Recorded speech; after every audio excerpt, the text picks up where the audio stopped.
Bhutale Srimate Bhaktivedanta Swamin Iti Namine Namaste Saraswate Deve Gauravani Pracharine Nirvishesha Shunyavadi Paschachade Satarine Jaya Sri Krishna Chaitanya Prabhu Nityananda Shri Advaita Gadadhar Srivasadi Gaura Bhaktavrinda Hare Krishna Krishna Krishna Hare Hare Hare Rama Rama Rama Hare Hare.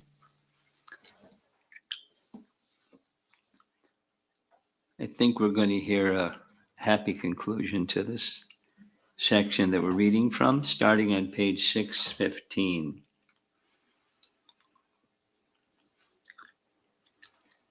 Govardhan Puja. Again, the devotees discussed logistics. Who would accompany Prabhupada, where they would reside, when they would return, and who would stay back to attend the Govardhan Puja festival at our temple. So, Tamal Krishna asked, after circumambulating Govardhan, we will return to Vrindavan or stay out. Maybe we could stay overnight, Panchadravida suggested. When we are out there, we'll decide, Lokanath said. It will be helpful for the devotees to know so they can bring something to wrap around them when it gets to be nighttime, Tamal Krishna pointed out. It's not the middle of the summer, you know. It's something that should be considered now, not when we get there. Devotees should be prepared to stay overnight there, Lokanath finally agreed. Under the trees. We're supposed to be Goswamis, Santaduta said. We have to stay under a tree, a different tree every night.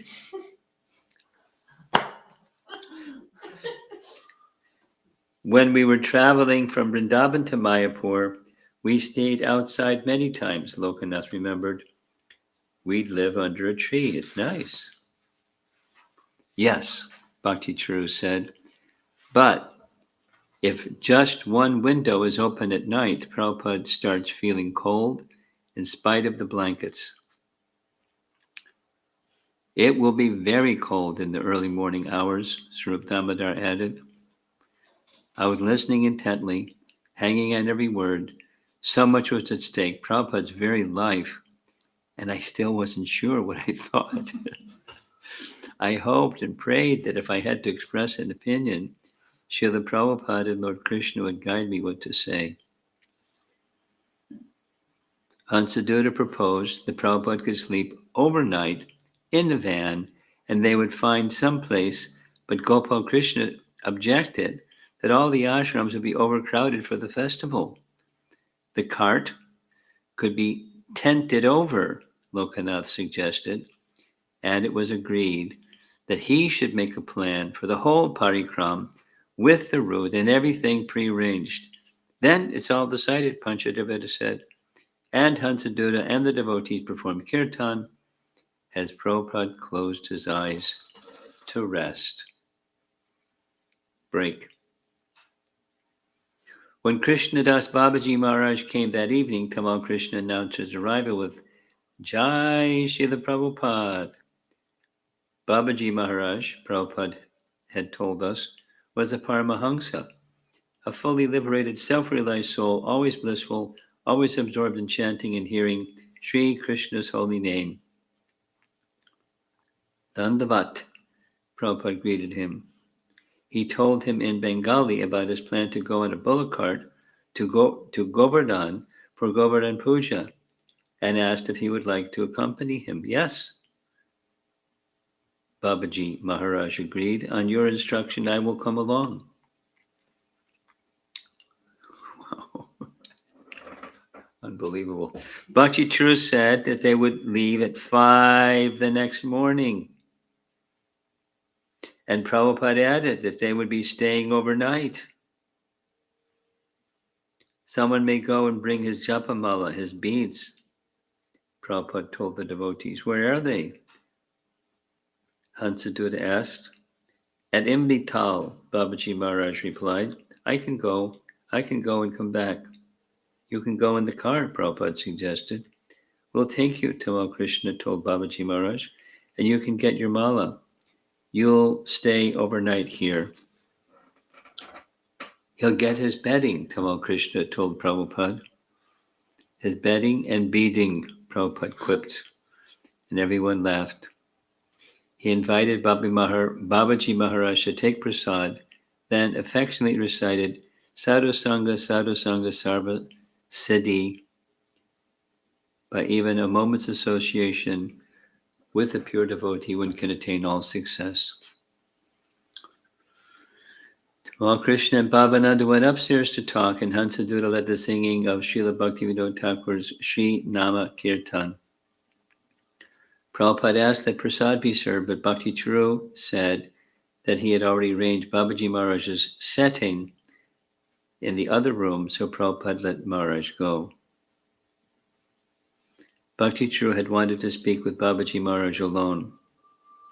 He told Maharaj about all the arrangements for the parikram, the difficulty and risk involved, what the Kaviraj had advised, and shared his fear that Prabhupada would not survive the journey. Then he shouldn't go, Babaji Maharaj declared. After prasad, he and Bhakti Charu went back into the other room just moments before Tamal Krishna and Bhavananda. And Babaji Maharaj told Prabhupada that they had heard everything about the parikram and did not think Prabhupada should go. So, do you all jointly request me not to go? Prabhupada asked. Gee, Babaji Maharaj confirmed. I was getting so upset sitting in the room upstairs, Tamal Krishna said. Two of the devotees told me this road is so bad that you're going to be jolted back and forth. The road is terrible. I mean, I just can't understand, Srila Prabhupada, why it had to be tomorrow and we have to go. If anybody wants you to travel, I do. My whole desire is to take you all over the world. I want to take you on parikram. But why do you have to go when you're in this condition? I can't understand it. It's just, I was standing outside. This Kaviraj has worked so hard. He's so much disappointed. He can't understand why. He says that today you've taken half a kilo of milk. No mucus has been produced. No stool is being passed. He says that tomorrow he wants to give you a medicine that will begin to build the milk into muscles. He's going to get you to a point where you can take 2 kilos of milk a day. And he says that very soon you'll be able to have strength to actually do parikram.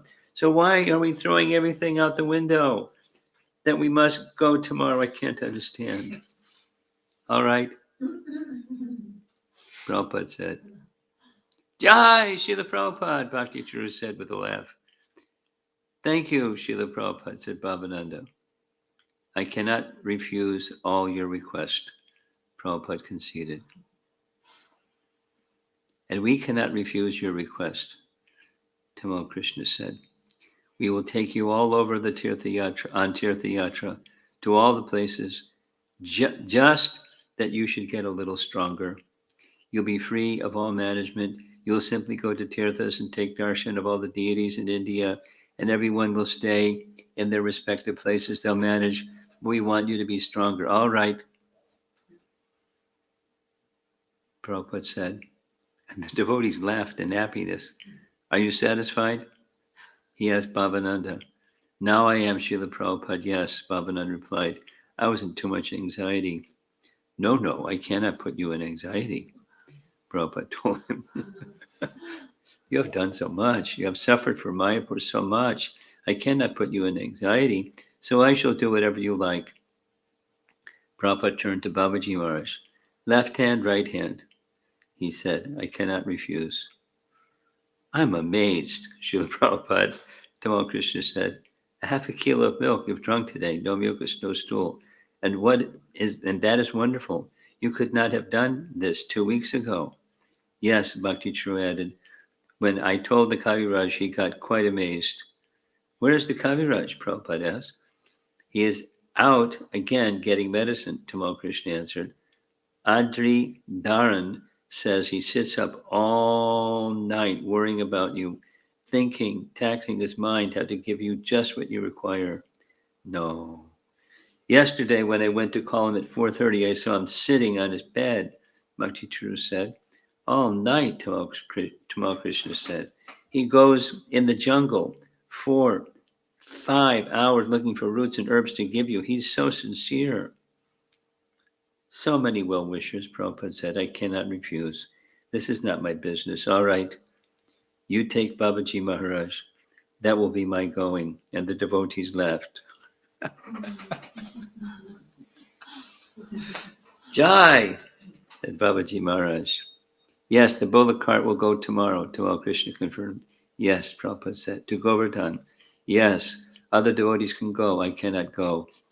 No, they'll go on your behalf, but you will go one day. That we promise you. All right. Our greatest pleasure will be to take you on Tirtha Yatra, Srila Prabhupada. We wanted so much to go with you on that. Thank you very much. Actually, Srila Prabhupada, we're so much attached to you that you practically drive us to madness sometimes. Tonight we were becoming mad. No, no, I shall not do that. Babaji Maharaj, just see how much my devotees love me. Amazing. This Bhavananda recently suffered so much. People used to spit on him, to refuse him. And both Prabhupada and Babaji Maharaj laughed. So you will take bath in Radhakund on my behalf. We'll get you better, Tamal Krishna said. And you will also be able to take bath there personally. We'll see you get better. That's all right. Krishna will make all of our words come true, Srila Prabhupada. Prabhupada told Babaji Maharaj, Kaviraj is working so hard, and to refuse him. And this Kaviraj, Tamal Krishna said, we're fortunate to get this sincere man. Where is Kaviraj? He's out working at work. Bhavananda asked Adri to see if the Kaviraj was available. As soon as he comes, Tamal Krishna told Adri, he can come and see Prabhupada. The next day, Prabhupada again brought up the subject of parikram. Oh. Concerned, Tamal Krishna suggested once more that he wait until he get more strength. If you get a few days of strength, he advised, I have no objection to take you even tomorrow. I would just like to hear what the Kaviraj says. I really have a little faith in him. I mean, I have all faith in you, Srila Prabhupada. I only have a little faith in him, but I don't want to reject his advice as a doctor. This Kaviraj has given sound advice so far. Where is he? We're just trying to get him here. He went out again to get some more medicine for you. He says now he's seen that you took this half kilo of milk. He's going to start to give you medicine that will make that milk into muscle on your body because the muscles have become slackened. He wants to do that so you'll have strength. Doing parikrama around the temple is not so bad. Let's just see what he says. It's certainly not that difficult. The main thing is you have to be able to sit up for some time. Addressing other devotees in the room, Tamal Krishna said, Prabhupada wants to become enlivened spiritually by some spiritual activity. And to Prabhupada he added, we'll ask the Kaviraj if he thinks we can take you tomorrow for a short parikrama around the temple. Reflecting on the recent day's events, Tamal Krishna said, Srila Prabhupada, the way you deal with us simply deepens our attachment every moment. It's my duty, Prabhupada said, and the devotees laughed. There was a professor in Scottish Churches College. When you would say something, he would reply, that's my duty. Juti. Juti, Prabhupada chuckled.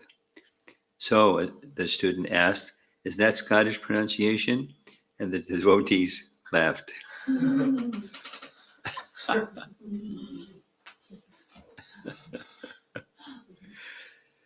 Okay.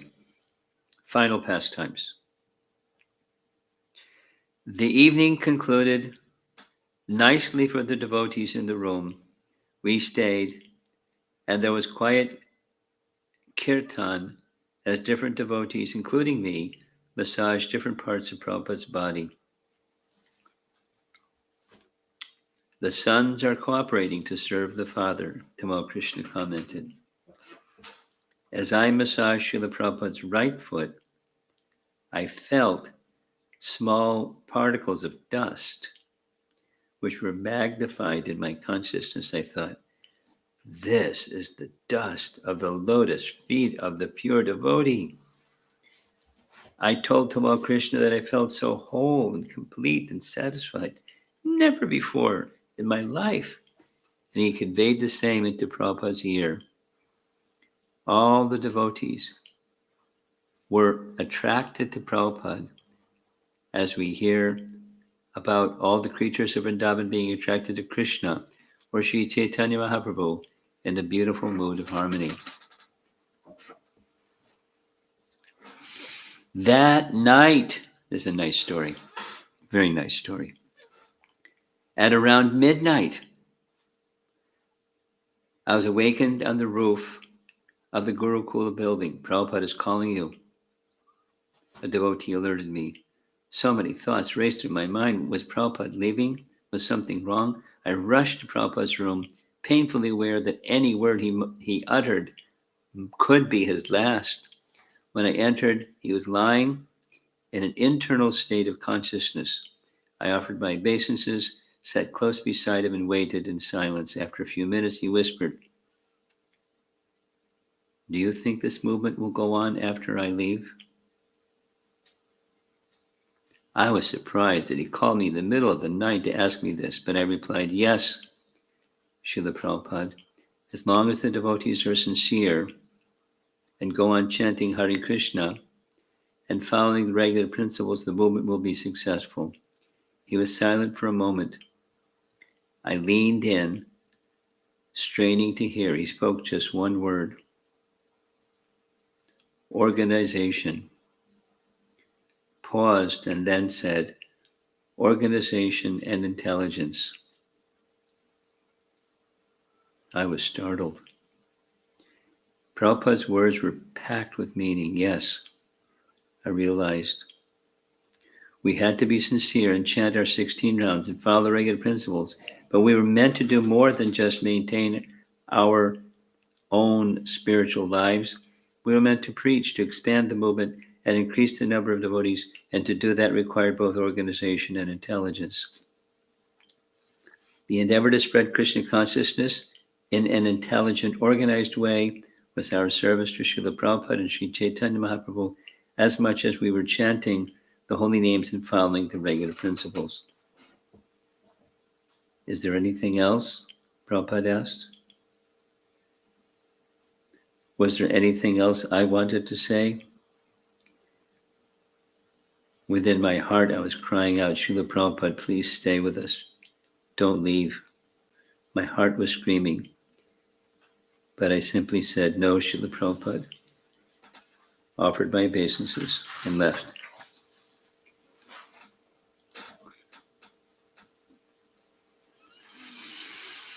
The next day, when Lokanath came to see him, Prabhupada told Tamal Krishna to work with Lokanath to plan a tour. Make up a tour?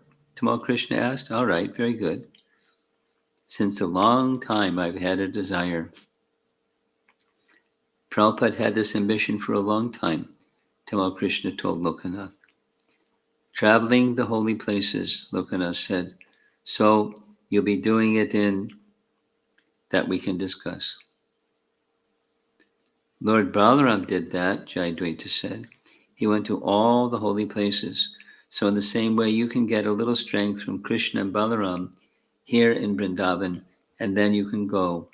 Lord Balaram is going to all the different places. An advance party will give us a description of the land, Prabhupada told Lokanath, and before our going, they'll make a camp. Small, big, that doesn't matter. In the morning, the camp is broken, and they go to the next camp with kirtan.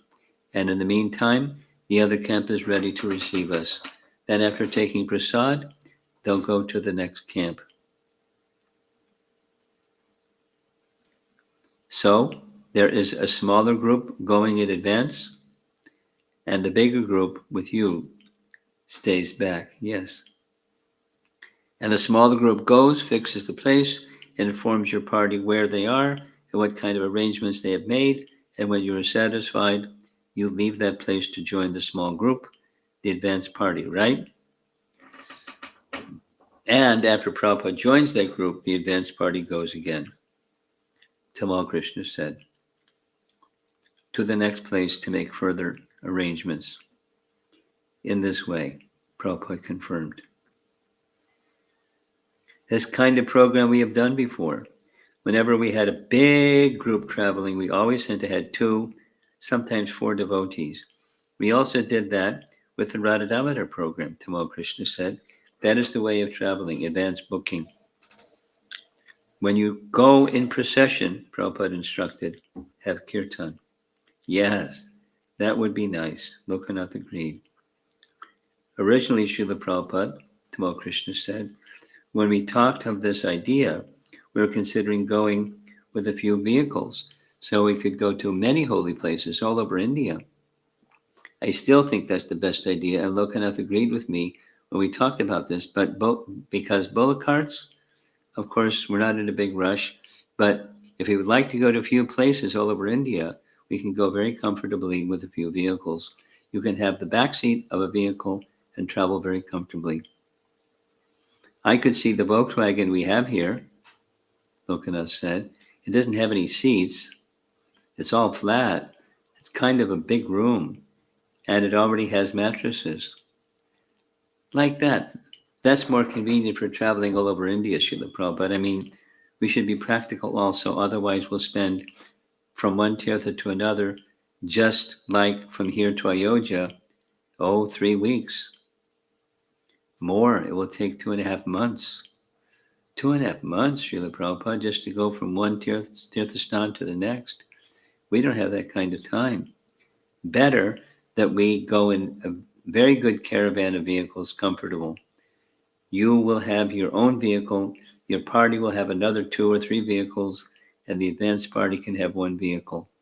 We have enough cars. Your Divine Grace has a car in Mayapur. We have a car here in Vrindavan. We have one of your cars in Bombay. There's so many vehicles and vans.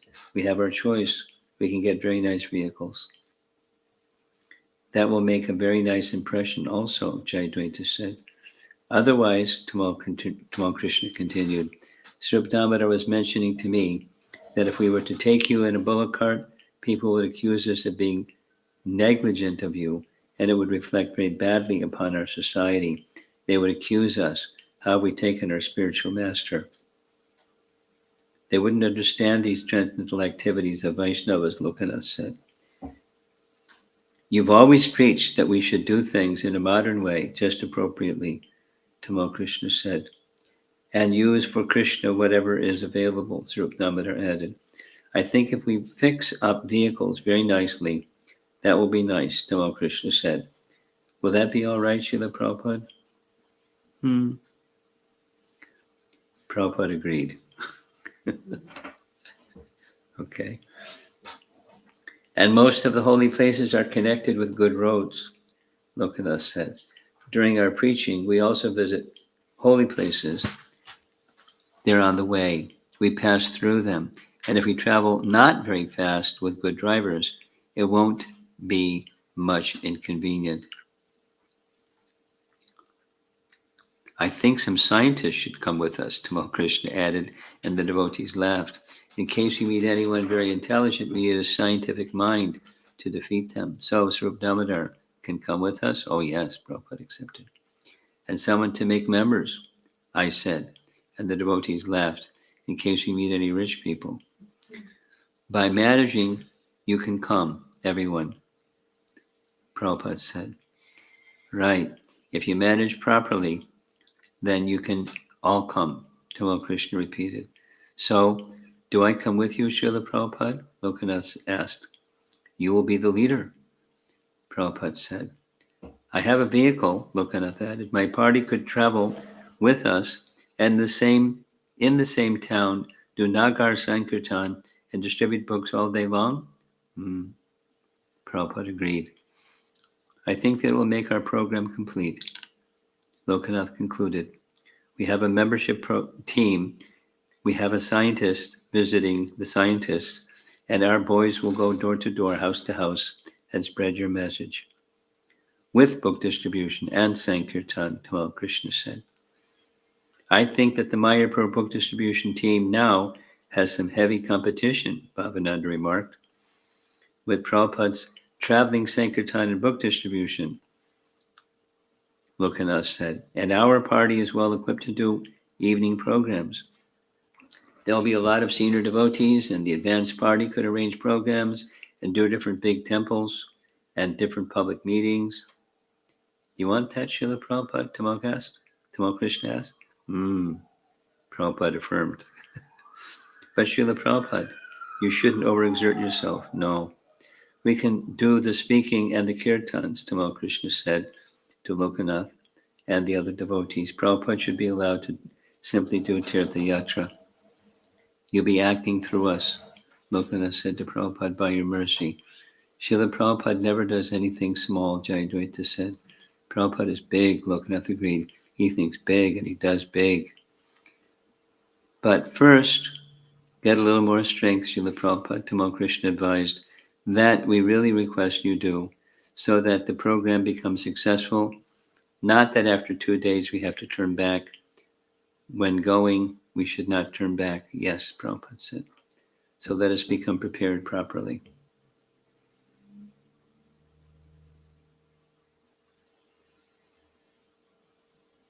That evening, Prabhupada indicated that he wanted to pass urine, and because most of the more experienced devotees were not present, Upendra thought that I should do it. So I placed a plastic urinal bottle between Prabhupada's legs, eased his penis into it and waited, but nothing came. I waited and waited, but nothing came. So I turned to Upendra for guidance, and he indicated that I should take the urinal away. Although, in a way, we had not been successful, the experience had been incredible. For that simple menial service, I felt more purified than if I offered 100 of artis and chanted hundreds of rounds. And I considered that Prabhupada had mercifully given me the opportunity to serve him in this intimate, personal way and experience such divine grace. At about 10 that night, I was sitting alone in front of the temple, and Bhardraj approached me. We both agreed that from all visible signs, neither the Vaidya nor the medicines had affected any significant improvement in Prabhupada's condition. Prabhupada was hinting that he would be leaving, and he would show us, as he showed us so many other things, how to depart from the world. He told us that the only medicine he wanted now was Harinam, and he wanted all of us to sit down in his room and chant Hare Krishna. Then Hansaduta, Bharadraj, and I went to Prabhupada's room and chanted japa while Prabhupada apparently slept. At 1:30, Prabhupada had severe pain in his left leg. After a while it subsided, but it returned at 3.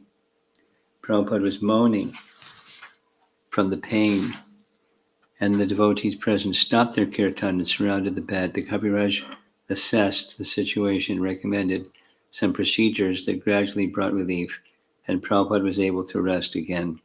But the attacks again came at 6, 9, noon, and 3. Tamal Krishna worried that if the attacks continued, Prabhupada would not be able to remain with us any longer. In the evening, Prabhupada was feeling better, and when his godbrothers Ban Maharaj and Krishnadas Babaji Maharaj came for a pre-arranged visit, he greeted them with dandavats, and the 3 conversed in Bengali. Infinite mercy is upon you, Ban Maharaj said. You have performed immense service that is beyond compare. Our Prabhupada, Srila Bhaktisiddhanta Saraswati's immeasurable energy is with you, and that is why you have achieved the impossible. We are linked to the immensely potent Gauravani because of your writings. Please bless me before I go, Prabhupada said.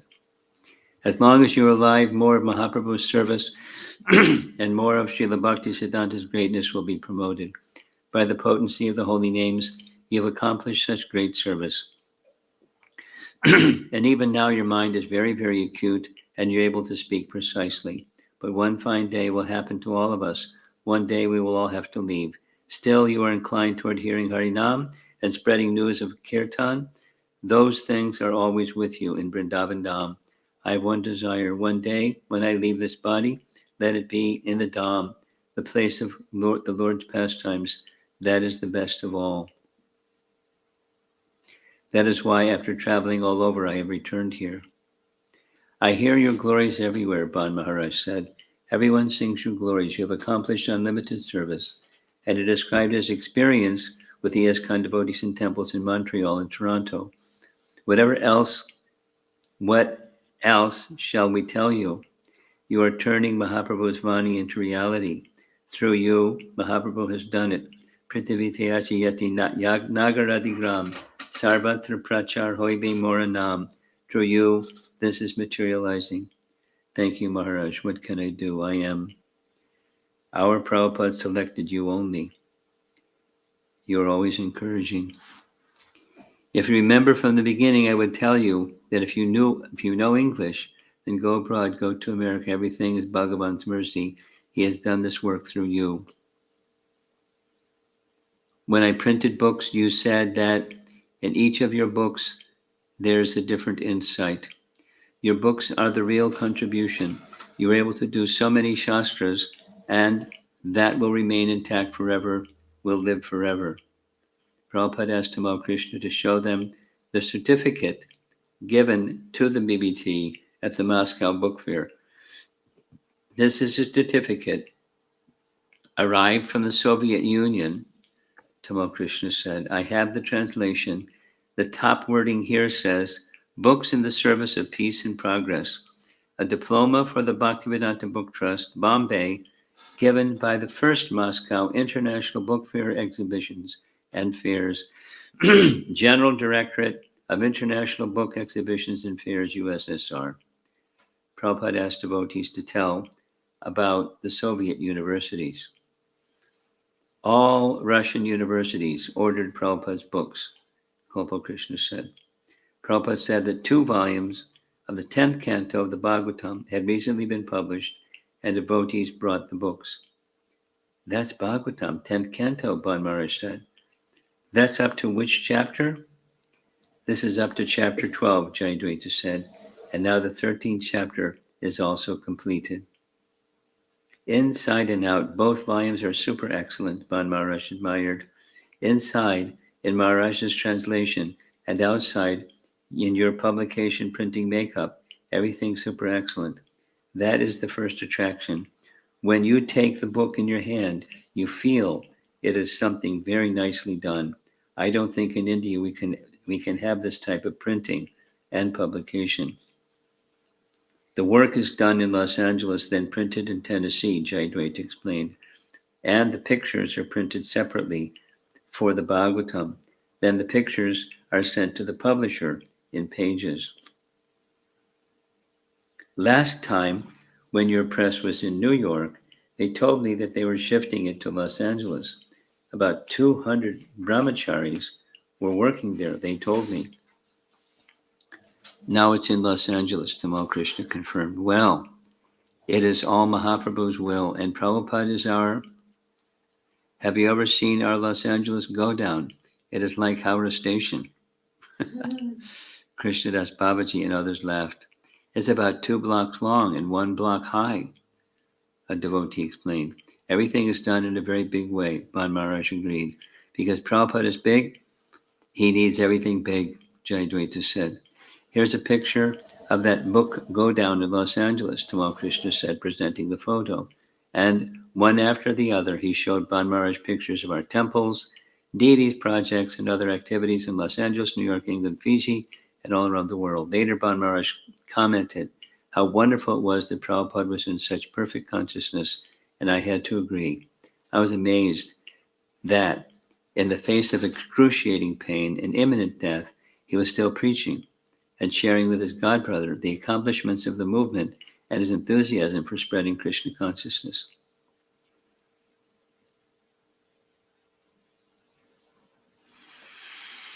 The next day, Prabhupada was withdrawn. A little after sunrise, Bhardraj saw him lift his hand as if motioning to someone to halt, to wait. It was an enigmatic gesture, and Bhardraj was struck by it. He had never seen Prabhupada communicate with anyone who was not visible. But he believed that Prabhupada was responding to something he was seeing, and he was imagining that perhaps the Vishnu Dutas had come. Around noon, Bhardraj heard Prabhupada begin to make the sound that people make at the end of life when the soul is about to leave, what Prabhupada called the gong gong sound. But it was more internal, like a hum, and sometimes longer. And he realized that Prabhupada would soon leave. He was simultaneously trying to understand what he was witnessing and what, as a servant, he should do. He remembered that Prabhupada had been saying that he wanted to hear chanting, and so began singing Jayadev Goswami's prayer to Lord Nrsingadev, which Srila Prabhupada introduced in the early days of the movement as, quote, a prayer for the protection of the spiritual master, Tavakara Kamalavare. Kneeling at Prabhupada's bedside, Bhardraj continued for some time, Jaya Jagadisha Hare, Jaya Jagadisha Hare, Jaya Jagadisha Hare, that he chanted the Hare Krishna mantra for the next hour or so until the next devotee Hansaduta took over. The attacks continued at 3-hour intervals. The Kaviraj came frequently, but Prabhupada took medicine only after Bhakti Churu urged him to do so. In Bengali, Bhakti Churu pleaded, Srila Prabhupada, please open your mouth. Do you want to take this medicine? He was persistent, and finally Prabhupada nodded and opened his mouth. After a few minutes of silence, Prabhupada's eyes opened slightly, and a faint smile appeared on his lips. He uttered, Hare Krishna, turned on his side and rested. Outside, Adridharn explained that the Kaviraj had said that everything was in disarray. The air was pushing on the nerves and causing a great deal of pain. The pulse was low, and one chamber of the heart was not functioning. There was urine in the bladder, but Prabhupada couldn't pass it. The Kaviraj could administer some medicine so that Prabhupada could pass, but there would not be any hope unless the heart improved. Later, when the Kaviraj asked Prabhupada to drink some juice, Prabhupada replied, Meri kuch icha nahi. I have no desire. The only sentence he spoke that day. When the attacks resumed, Prabhupada moved his right arm back and forth in the air. But none of us could understand. We wanted to help him, but we didn't know what to do. When the Kaviraj confirmed that Prabhupada's condition was critical, we understood the end was approaching. Bhardraj wrote in his diary, around noon, there came another attack. In deadly silence, the Kaviraj examined the pulse. Bhakti Churu was standing by with medicine, ready to perform his duty. The Kaviraj listens to the heart, checks the pulse again, looks up with a hopeless face, shakes his head. No use of medicine. Fear grips my throat. I begin chanting prayers to Lord Nrsingadev. Shaking voices respond. We chant loudly. The doctor sits, slumped in a chair, with a hopeless blank look. Many are crying. Some are still hopeful. Everyone chants Hare Krishna loudly. Prabhupada moans and waves his hands in unknown mysterious expressions. By afternoon, Prabhupada had fallen into an internal state of consciousness, and devotees placed tulsi leaves and Jamuna water by his head. The room resounded with kirtan, and the doors were opened to everyone. The room was packed. Young, old men, women, all were allowed to be with Prabhupada and express their love. Several times, Pishima asked Prabhupada, have you eaten anything? But he did not respond. She poured a few drops of Ganges water in his mouth. Ban Maharaj, Krishnadas Babaji, Ananda Prabhu, and Prabhupada's god-nephew Narayan Maharaj soon arrived and sat on benches on either side of the bed, observing his consciousness. When Narayan Maharaj spoke in Prabhupada's ear, Prabhupada did not respond. But when Bhakti Churu told him that Maharaj and others were present, he slowly raised his left hand to his head in salutation and started crying. Prabhupada's godbrothers ventured that his attack was simply the moving of airs in the body. He was in perfect consciousness, they said. His time for departure had not yet come. After a while, all of them except Ananda Prabhu left, promising to return the minute the devotees called. The Kaviraj said that Prabhupada had only 2 or 3 hours left. Pujaris brought Tulsi flower garlands from Krishna Balaram and placed them on the pillow around Prabhupada's head. The devotees continued chanting and praying. There was nothing else we could do. When a final attack came, 3 p.m., Prabhupada rubbed his hand quickly back and forth across his heart. Upendra massaged his heart. Tamal Krishna sat holding his feet, and for the next 4 hours, Prabhupada was peaceful. I was at the head of the bed, wishing I could have one last chance to serve Prabhupada in his bodily form. Suddenly, he threw back his arm, and I was able to touch his hand and squeeze it gently. He had fulfilled my desire. I was grateful, satisfied, even amidst the overwhelming sorrow. As Prabhupada's departure grew closer, the kirtan led by Bhardraj became more and more intense. Sung, as Shakti Mata later recalled, in a kind of unusual chorus of 2 parts, in a way we never sang before. Some devotees were singing Jai Prabhupada, while others were chanting the Maha Mantra, and somehow the two blended together in the most perfect way. We don't sound like this, I thought. This isn't coming from us. It was like the room had no ceiling, like all the bricks and beams had dissolved and the whole room was open in a direct current to the spiritual world as Krishna's messengers came for Srila Prabhupada. At 7:25, Prabhupada opened his eyes and moved his lips as if speaking Hare Krishna. Then his jaw dropped, his complexion darkened, and he went still. The Kaviraj took Prabhupada's pulse and held the cotton swab to his nostrils. There was no breath. My beloved spiritual master, my beloved Srila Prabhupada had departed, Tamal Krishna wrote in his diary. He had been surrounded by loving disciples chanting the holy name of Krishna, lying peacefully on his bed at Radhamareti, Vrindavan, the sacred land where Krishna and his friends used to sport.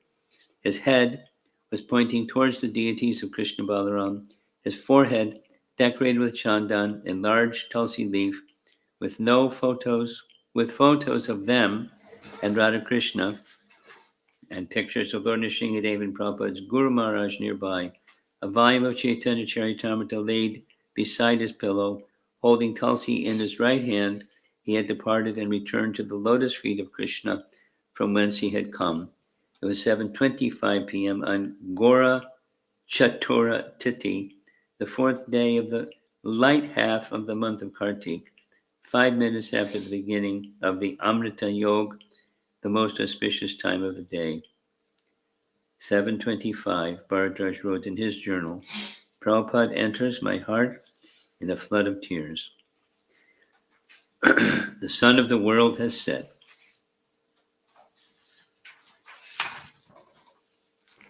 The shelter of the world has entered Vaikuntha. Harinam continues on and on. The room was filled with crying and wailing. The kirtan was going wild with devotees chanting Hare Krishna and Jai Prabhupada. Pishima, weeping piteously, went to the foot of Prabhupada's bed, lifted the chadar, and placed his feet on her head. Then she took dust from them and smeared it on her head and her eyes. Other devotees followed, clutching Prabhupada's lotus feet. Most of the devotees were then asked to leave, and Upendra wiped Prabhupada's body, decorated with Vaishnav tilak markings, and dressed him in fresh clothes. Devotees sat Prabhupada up, crossed his legs, and secured him to his palanquin.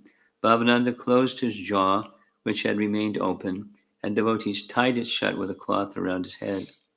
Narayan Maharaj came, garlanded Prabhupada, and discussed with Tamal Krishna and Bhavananda what should be done. Then we carried Prabhupada on his palanquin into the temple amidst the blowing of conch shells and beating of mridangas and kartals. He was brought before each deity, then around the temple 3 times, and again before Krishna Balaram.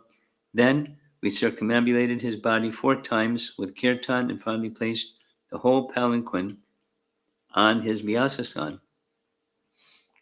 By Prabhupada's grace, even amidst the overwhelming feeling of sorrow, I was surprised to find myself experiencing a sort of ecstasy. Narayan Maharaj, Krishnadas Babaji, Ananda Prabhu, and many of Prabhupada's disciples led kirtan and prayers throughout the night while we sat, as we had so often, at Srila Prabhupada's lotus feet, gazing at his divine form. Narayan Maharaj began with Ye Anilo Premadana, Narottam Das Thakur's song for departed Vaishnavas, while Omkar performed arti and the devotees offered Prabhupada flowers. Krishnadas Babaji sang in the middle of the night, and Ananda Prabhu led Mangal Arti. That morning, the residents of Vrindavan awaited their last darshan of the great Acharya of Gaudiya Vaishnavas, who has spread Vrindavan's glories throughout the world. At 6:30, the Goswamis of the 7 main temples arrived to escort Prabhupada's divine form to their respective deities.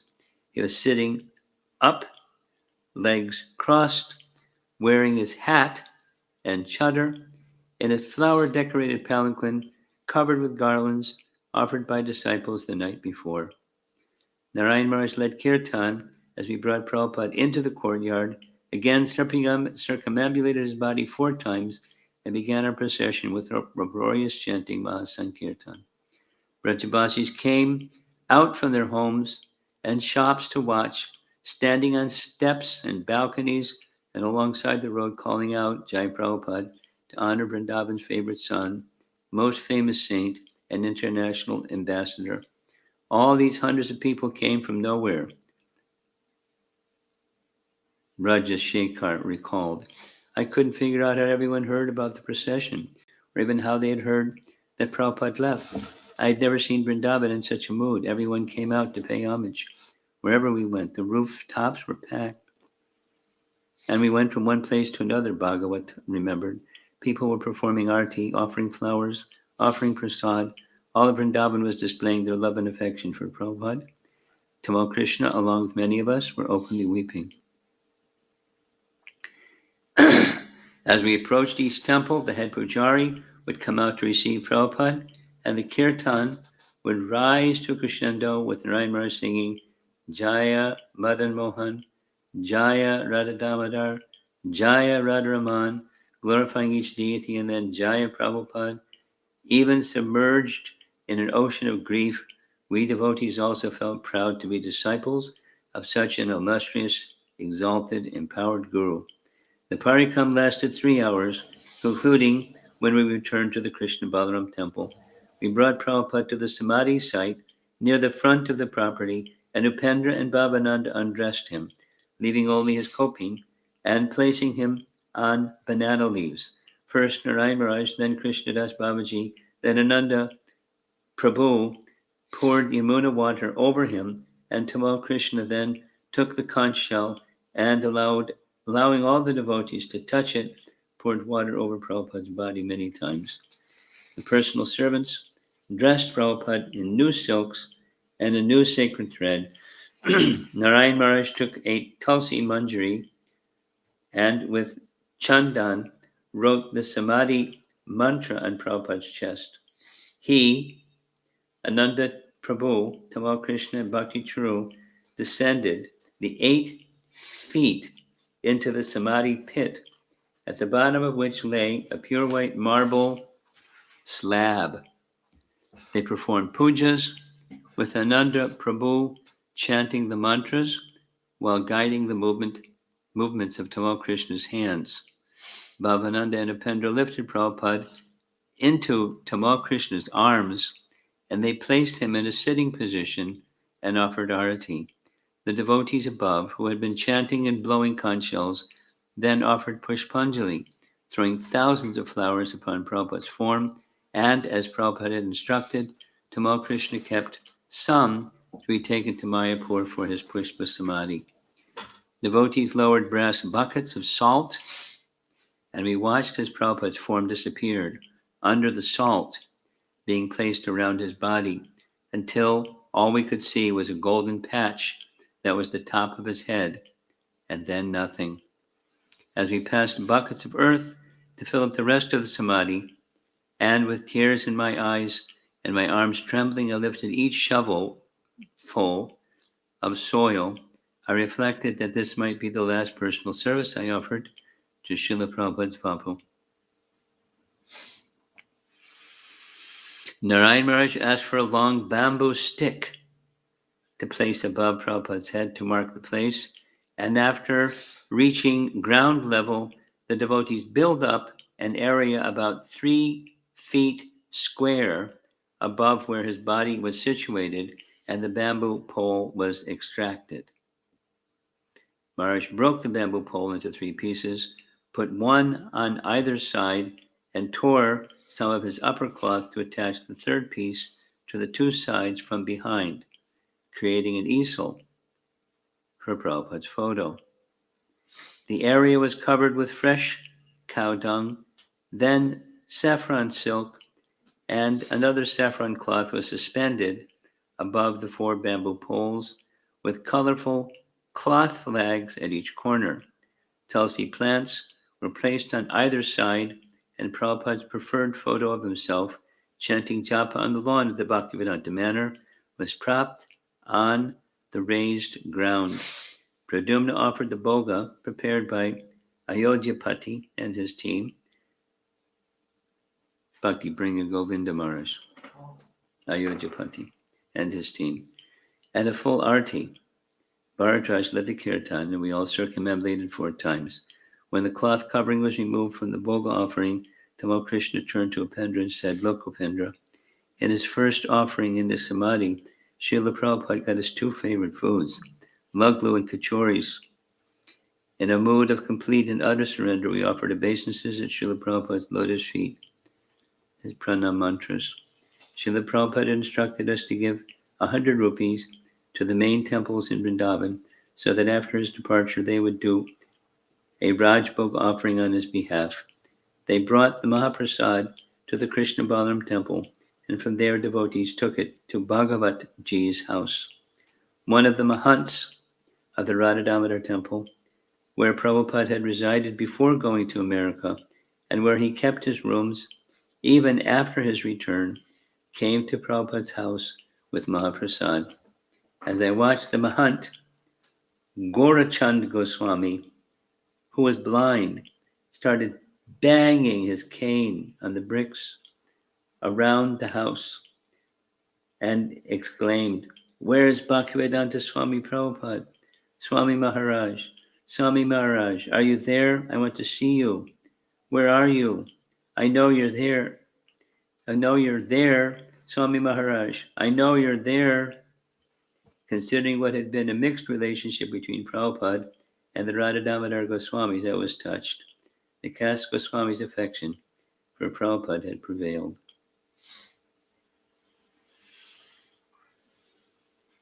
So we'll end there. It's page 635.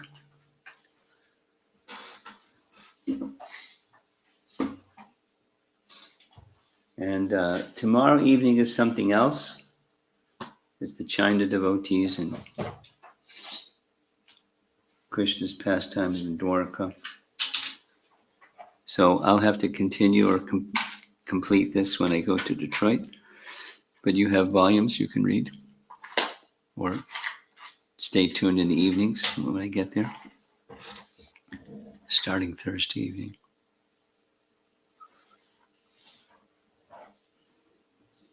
Wonderful composition. Who knows how many hours he spent gathering all of this details and details and details. Were you in New York? Huh? Were you in New York? I was the president in New York. So the arrangement was the president and the pujari stayed and the cook stayed behind, and everybody who could go went. Was it difficult? Oh, it was because I didn't see what was going on. It wasn't. We were getting reports, but what the greatest difficulty. I remember it was with Chadaratma, when the news came, we just cried. I went to the temple room. We just had kirtan and cried and cried and cried and cried and cried for hours. Kirtan in front of the deities. It was overwhelming. Because, we weren't present. We didn't see all the steps. We didn't know anything about this Govardhan thing that we heard about it later, but it wasn't spread around. But we knew that Prabhupada was going. And it was just, there was the prayers that we were saying and kirtans. But when the news came, it was devastating.